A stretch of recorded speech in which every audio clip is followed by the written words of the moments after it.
મંદિરનો આ નજારો જોવો તમે ખાલી કેમ હે જોરદાર હે કૃષ્ણ ભગવાનની મૂર્તિ જોવો ખાલી આમ આ કાશ્મીરની ટનલ છે કાશ્મીરની હવે લાવ નવરો માણસ છે આખું એક્સિડન્ટ થયું હે ભાઈ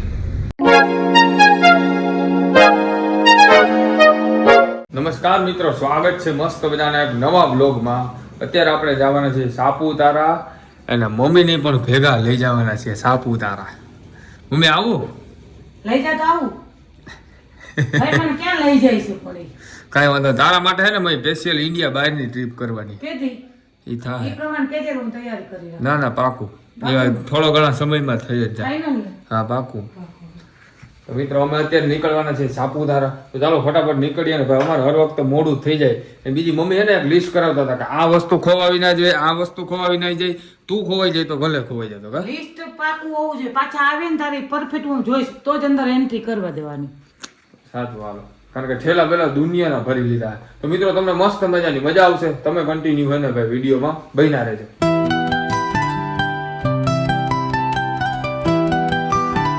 50 કિલોમીટર 40 કિલોમીટર કાપી લીધા ને તો હજી ભૂખ લાગી ગઈ જોઈ લો હવે નાસ્તાનું હાલે છે પ્લાનિંગ હવે ડ્રાઈવર ને ભૂખ લાગી ગઈ ને ભાઈ અમને ભૂખ લાગી ગઈ એટલે નાસ્તો કરી લે મસ્ત મજાનો અને મિત્રો આ રોડ છે ને ખરેખર હકીકત વાત કરું કે એટલો ખરાબ છે ને ભાઈ કે વાત ના પૂછો અહીંયા તમારે છે ને 2 વર્ષ સુધી તો આવવાનું જ નથી આ રસ્તે બીજા ગમે રસ્તે આવજો પણ આ રસ્તે ના આવતા આ રોડ ઉપર રાજકોટ જવું હોય તો તમારે 4 કલાક તો ગણી જ લેવાની એટલો ટાઈમિંગ હોય છે આ રોડમાં પ્રોબ્લેમ હરેક બાબતે રહે બરાબર એટલું ટ્રાફિક ડેઈલી માટે હોય કે જીલા ડેઈલી માટે આ રોડ બને છે ને જોના ઉપર આખો પુલ બને કેટલા વર્ષો હવે લાગશે એ કઈ ખબર જ નથી લગભગ તો અમારા છોકરા આવી જાય ને અહીંયા બની જાય તો સારી વાત કહેવાય તમારે રાજકોટ પૂગવું રાજકોટ થી કેટલા કિલોમીટર કાપવાના છે અહીંથી આપણે ક્યાં પેલા બિલીમોરા પહોંચવાનું છે કુવાની હોટલ છે ને ત્યાં આપણે રોકાવાનું છે એટલે બિલીમોરા પહોંચવાનું છે હોટલે પહોંચી જાઉં પછી અમારે ભાઈ ઘણું બધું લગભગ ભેગું નહીં થાય અમારે 5:30 થઈ ગયા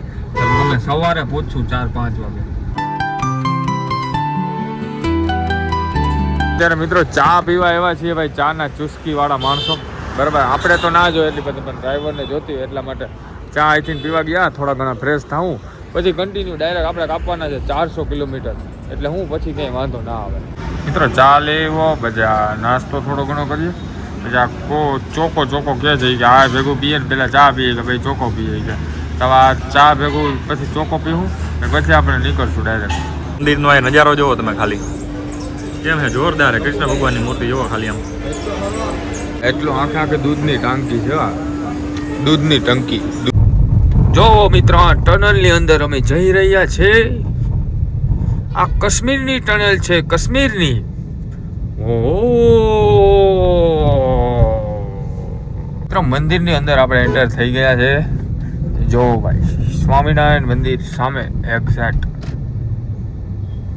રેડી સ્વામીના મંદિરમાં આપણે જઈએ ને એટલે ચોખ્ખા એવી ને આમ એક રેતીનો દાણો ક્યાં દેખાય નહીં ડેઈલી એટલું ચોખ્ખું થતું હોય જો પકડીને બોટલ પકડીને જતો હતો ને તો મને આ કહે કે એમ પકડીને ના જવાય મિત્રો આપણે ઓલા સંદેશનો પ્યાલો લઈને જતા હોય એવી રીતના લાગે પણ આમાં આજો એવું જ લાગે આમ પકડીને જતા હતા ને તો હવે એ કે આમ પકડી લઈ કે તમે આમ પકડી લીધી જો ભાઈ આવું છે મેં કીધું આ તો શું છે તે કે થોડુંક શિસ્તમાં રહેવાય પ્રોફેશનલ રાખવું જોઈએ આમ કંઈક આમ માણસ રીતે જો ભાઈ મંદિર આવી ગયા છે કેવું મંદિર છે આખા મંદિરને તમને સવારથી હાંજ લગીને અહીં બેઠા રહીએ ને તો એમ થાય કે બેઠા જ રહીએ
3:30 જેવું વાગ્યું છે ને આપણે છે ને આપણે કયો જો દિલ્હી એક્સપ્રેસ છે ને ઓલા શું કહે મુંબઈ એક્સપ્રેસ એ હાઈવે ઉપર છીએ ને જો અત્યારે અહીંયા સાઈડમાં આવ્યું હતું આ બધા અહીંયા મોલ છે બધા બંધ પડ્યા છે એમને અને અમે થોડાક કંઈ ફ્રેશ થવા ઊભા છે અને ખરેખર હકીકત વાત કરું ને કે અમારી માથે એવડા આમ શું કહેવાય અપસુગન થઈ ગયું ને એ તમને હું વાત એને આગળ કહીશ બરાબર. અત્યારે અમે થોડાક ફ્રેશ થઈ ગયું ને પાછું અમારે પહોંચવાનું છે સુરતથી પછી જવાનું છે બિલીમોરા છે ને આપણે હોટલે રોકાવાનું છે. મિત્રો બધું છે ને મોસ્ટ ઓફલી ચા જોતી હોય ને તો રજવાડીની જ ચા છે. જો વાંય પર રજવાડીની ચા છે બરાબર અને અહીંયા પણ રજવાડીની ચા બધી ઠેકાણે રજવાડીની ચા મળે. અને આ ભાઈ જો મારી જેમ નવરો બેઠો હાવ એટલે હાવ નવરો માણસ છે ચા પીવા આવો એ કે. અત્યારે ખરેખર ચા પીવાનું નથી આપણે મોડું થઈ ગયું. બાથરૂમ જઈ આવીએ બાથરૂમ ફૂલ લાગી છે ફૂલ તમને ખબર ન હોય ઠંડીમાં તો એનું મિત્રો બાથરૂમ એ ખરેખર એમ છે કે ના ભાઈ બાથરૂમમાં જ રોકાઈ જવું પડે. તમારે ખાલી બાથરૂમ જોવો કોઈ દી નથી દેખાડ્યું પણ આજનું બાથરૂમ કેવા કઈ છે બાથરૂમ હકીકત વાત કરું ને અમે બાથરૂમ જોવા આવ્યા છો મિત્રો અમે બાથરૂમ જોવા આવ્યા છે. આ કયો છે હાઈવે મુંબઈ એક્સપ્રેસ છે ને દિલ્હી મુંબઈ એક્સપ્રેસ આખું હે ભાઈ એનું બાથરૂમ તમે ખાલી જુઓ કેટલી ફેસિલિટી છે. અને આમાં ઠંડીના અમે આવા કોટ અને બધું પહેરી લીધું હોય જોવો ભાઈ જોવો. આવી તો અમારા ઘરમાં એક લાઇટ નાખેલી છે રીલા એવી બાથરૂમમાં છે.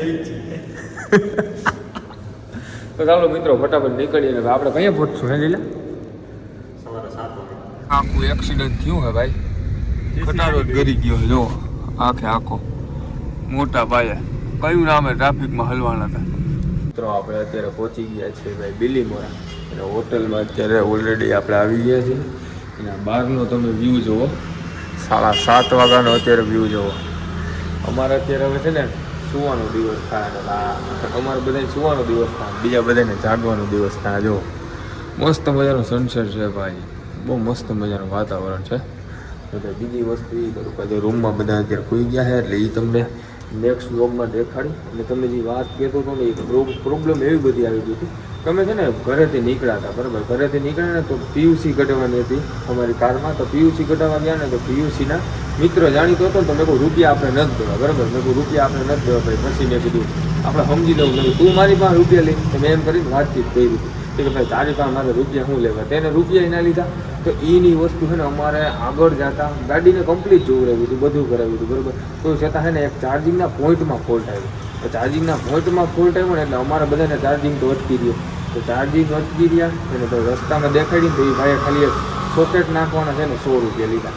એટલે વાંધો નહીં તો પીયુસીના રૂપિયા મેં અહીંયા છે ને આપણે પચી ગયા. મેં આપણે છે ને કારણ વિનાને કોઈકનું મફતનું કરીએ ને એ વસ્તુ આપણે કોઈ મેળ જ નથી આવી તેને પતી ગયા. પછી આગળ પાછા ગયા ને તો પાછો ઘડી જ છે ને તો ચાર્જિંગમાં પાછા ફોન મૂક્યા તો પાછો છે ને સોકેટ ઉડી ગયો. તો મેં કહું હવે શું કરું અને અમે પાછો અણધાર્યો રસ્તો છે ને ભૂલી ગયા હતા. એટલે ઉપરા ઉપર છે ને મુસીબત આવવા માંડી હતી. 2 કલાક તો ન્યાય હતી રાજકોટ નીકળ્યા નહોતા એ પહેલાં 2 કલાક તો ન્યાય કાઢી નાખી હતી.